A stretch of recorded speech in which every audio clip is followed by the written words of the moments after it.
Il-Prim Ministru Robert Abela ser jissokta fuq il-passi ta' Joseph Muscat fosthom billi ser iħalli l-iskema tal-beħ tal-passaporti. Għalli ma rridx nikkonsulta miegħek. Id-deċiżjoni xorta se noħodha.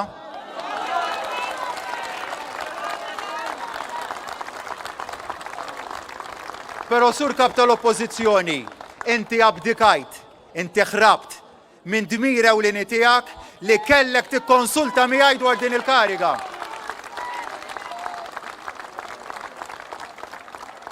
U weġibni għalli jien mhux se nikkonsulta miegħek għax il-programm ta' investiment ċittadinanza b'investiment titneħħih.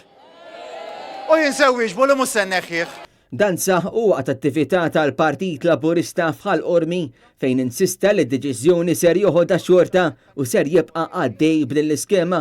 Dan minkejja li l-fatti qed juru biċċar li l-maġġoranzi tal-persuni li akkwistaw il-passaport Malti ftit anqas minn 2000 persuna qatt ma resqu lejn pajjiżna għalkemm suppost iridu jgħixu f'Malta għal sentej.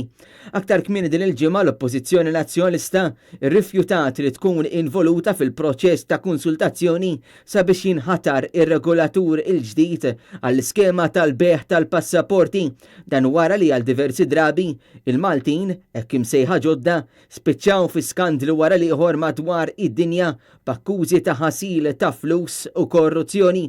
Iżda minkejja li Robert Abela wieħed bidla fil-pajjiż li l-ilm il-patt imxajtan, issa qed jidher ċar li kull ma ġab hija kontinwità ta' Joseph Muscat bil-bidla li l-pajjiż tant kellu bżonn baqgħet ma waslitx.